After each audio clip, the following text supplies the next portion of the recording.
Halo Bapak Ibu yang sedang menonton video ini. Ya, saya berharap Bapak Ibu masih dalam suasana semangat dan dalam suasana gembira untuk persiapan P3K Guru di tahap ketiga berikutnya. Baik, di sini saya akan membahas ya soal dan pembahasan kemampuan teknis 2022, di mana ini mirip dengan ketika saya di tahap kedua ya menghadapi ujian untuk P3K Guru. Saya berharap Bapak Ibu bisa semangat dan selalu tetap optimis untuk di tahap 3 ini, karena dengan semangat Bapak Ibu pasti akan bisa belajar dan mempersiapkannya dengan baik.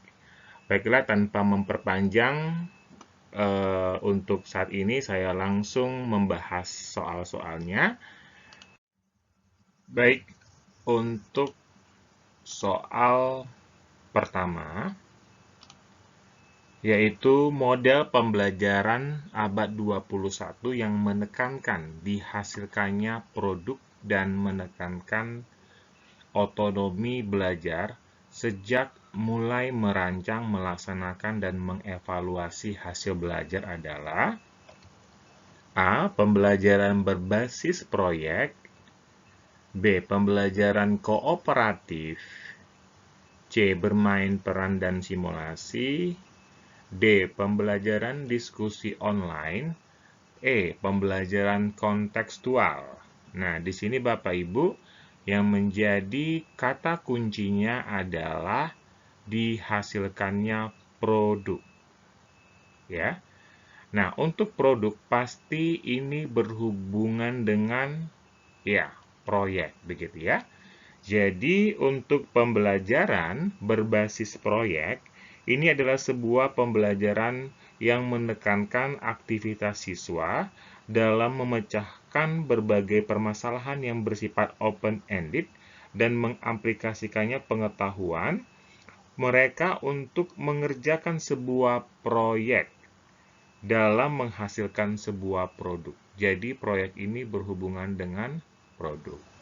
Baik, Bapak Ibu, saya rasa ini cukup gampang sekali. Jadi, jawabannya adalah A. Baik, selanjutnya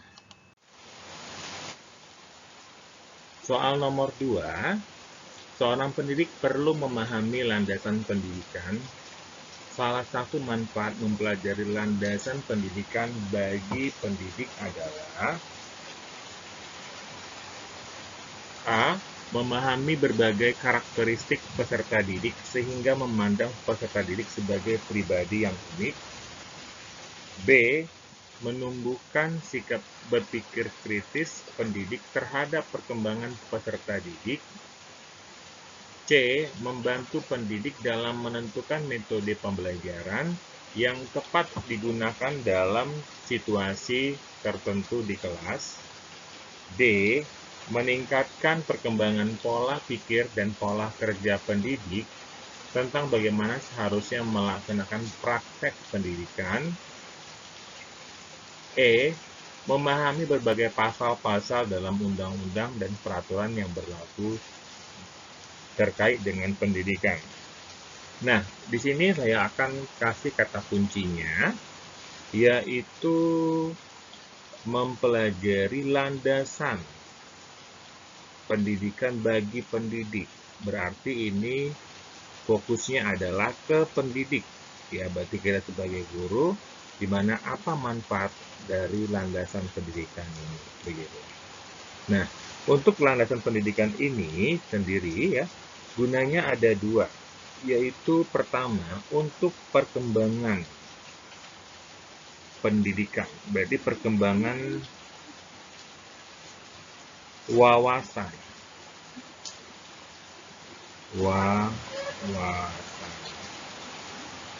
Yang kedua, ini untuk meningkatkan pola pikir. Pola pikir Baik Bapak Ibu, kita lanjutkan untuk soal berikutnya, yaitu rendahnya partisipasi peserta didik di kelas mendorong seorang guru menyediakan Google Drive agar peserta didik agar karya peserta didik dapat tersimpan dengan baik, sehingga memudahkan teman lainnya dalam memberikan sumbang saran terkait karya temannya. Hal ini merupakan mengintegrasi teknologi pada domain A. Penilaian terhadap peserta didik. B. Pemahaman terhadap peserta didik. C. Strategi pembelajaran. D. Pemahaman materi pembelajaran. Dan E. Pengolahan pembelajaran. Baik, jadi Bapak Ibu di sini untuk yang menjadi kata kuncinya ini adalah menggunakan Google Drive agar peserta didik dapat karya peserta didik dapat tersimpan. Nah, ini adalah merupakan strategi pembelajaran ya, di mana strategi ini adalah berisikan adalah bagaimana pembelajaran itu ataupun strategi pembelajaran itu bisa terlaksana dengan baik. Seperti itu ya Bapak ya. Jadi jawabannya adalah C, strategi pembelajaran. Baik, untuk nomor selanjutnya, Ari adalah anak rajin, memiliki sikap yang baik dan bahkan sering mewakili dalam kegiatan Olimpiade Sains Nasional. Tapi pada hasil laporan belajar, dia memiliki 5 nilai yang di bawah KKM. Tindakan Anda sebagai wali kelas adalah, baik yang pertama, yaitu A. Siswa tersebut tetap naik kelas dengan pertimbangan peserta OSN. B. Meminta masukan dari guru-guru terkait naik tidaknya. C. Mendiskusikan dengan orang tua atau wali terkait masalah ini. D. Tidak naik kelas karena tidak memenuhi kriteria kenaikan kelas. Dan E. Naik kelas karena sikap Ari baik sekali. Nah, di sini kita coba memahami, ini kata kuncinya adalah ada 5 nilai yang di bawah KKM. Seperti itu ya. Baik Bapak Ibu, di sini saya jelaskan menurut Permendikbud ya, nomor 23 tahun, ya ini nomor 23 tahun 2016 ya. Di sini mengatakan bahwasanya batas ketidaktuntasan untuk KI 3 dan KI 4 adalah maksimal 3 mata pelajaran ya. Nah, di sini sesuai dengan Permendikbud tahun 2016 di nomor 23, baik ya.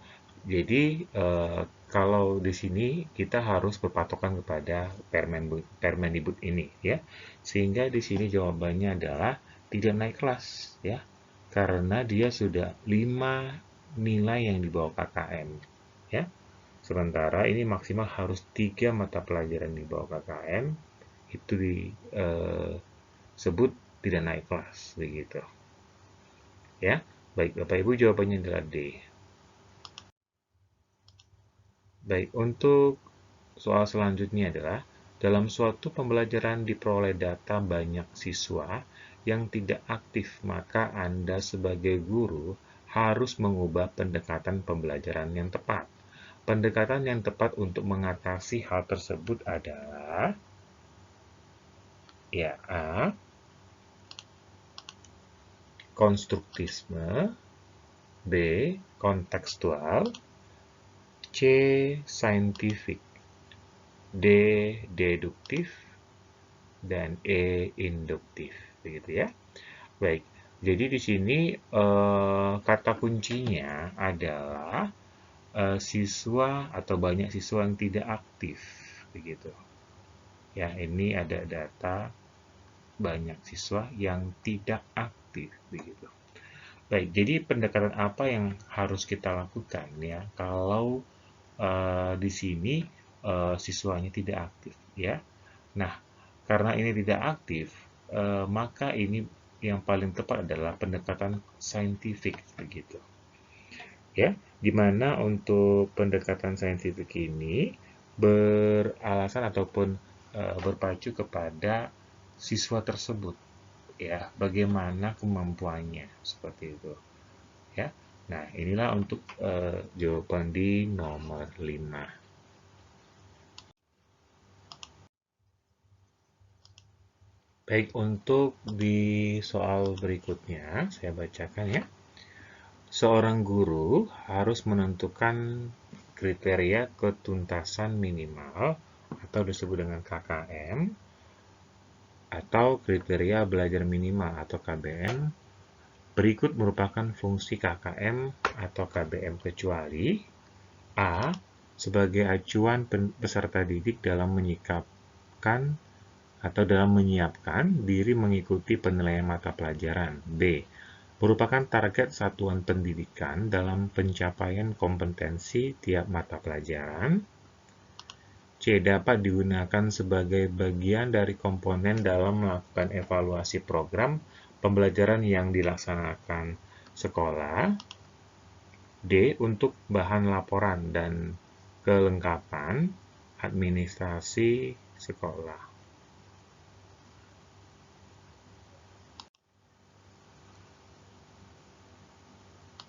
Dan E. Sebagai kegiatan pengambilan keputusan yang dapat dilakukan melalui metode kualitatif dan kuantitatif. Nah, di sini kata kuncinya adalah KKM dan KBM, yaitu KKM kriteria ketuntasan minimal dan KBM kriteria belajar minimal begitu. Nah, untuk itu ya, apa kegunaan dari KKM atau KBM ini adalah, nah ini yang paling tepat adalah jawabannya E ya, di mana sebagai kegiatan pengambilan keputusan yang dapat dilakukan melalui metode kualitatif dan kuantitatif ya.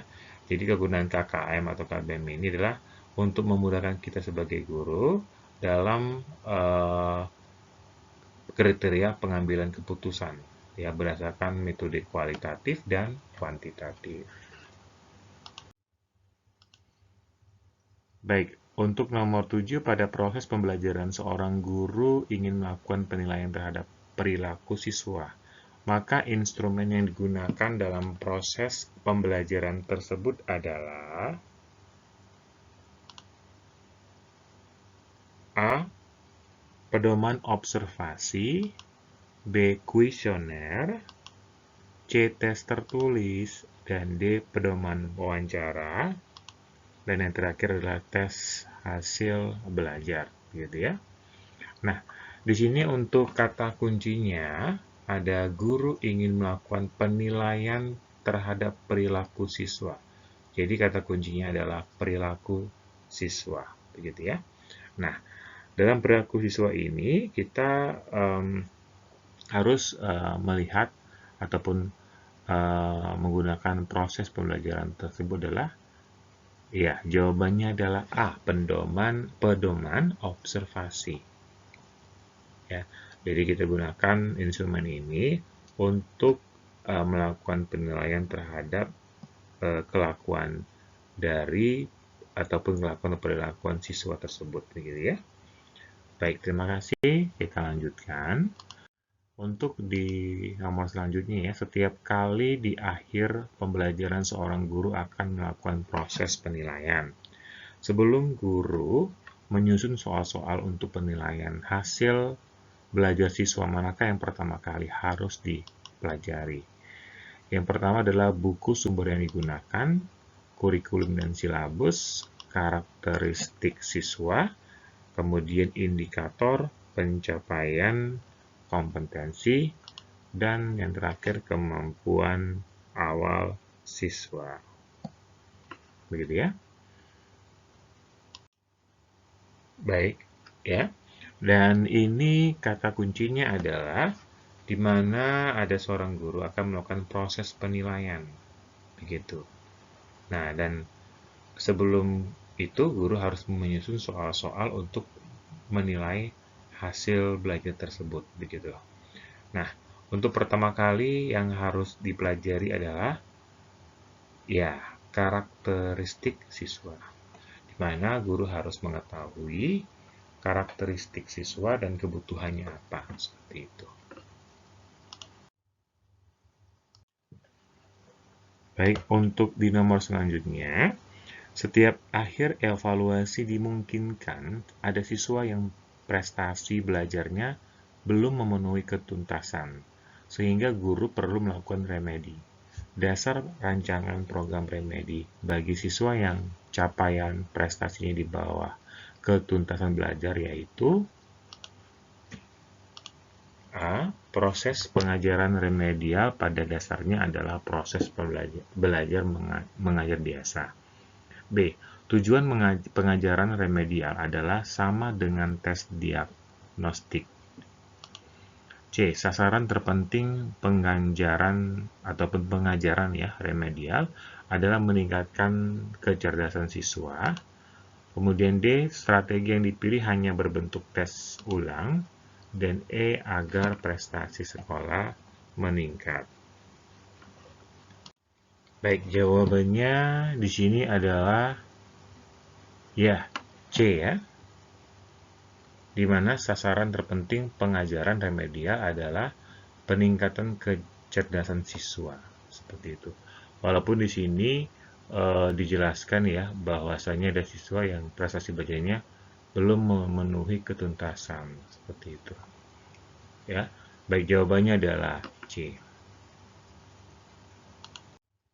Baik, untuk nomor selanjutnya, yaitu seorang guru ingin melakukan remedi, maka salah satu prinsip yang penting dipahami guru dalam merancang program remedial bagi siswa, yaitu tampak dalam kegiatan berikut. A. Membuat rancangan pembelajaran khusus untuk siswa peserta remedial. B. Menggunakan rancangan pembelajaran yang telah dibuat dengan memperhatikan hasil temuan analisis hasil evaluasi belajar siswa. Kemudian C. Menurunkan standar ketuntasan belajar. Dan D. Menggunakan rancangan pembelajaran baru yang berbeda sama sekali dengan rancangan yang ada. Kemudian yang E. Merancang tes ulang saja tanpa ada pengulangan penjelasan materi. Ya, baik. Jawabannya adalah D ya. Di mana di sini menggunakan rancangan pembelajaran baru yang berbeda sama sekali dengan rancangan yang ada ya. Jadi di sini untuk remedial itu ya harusnya menggunakan rancangan pembelajaran yang baru dan berbeda dengan rancangan yang lama seperti itu.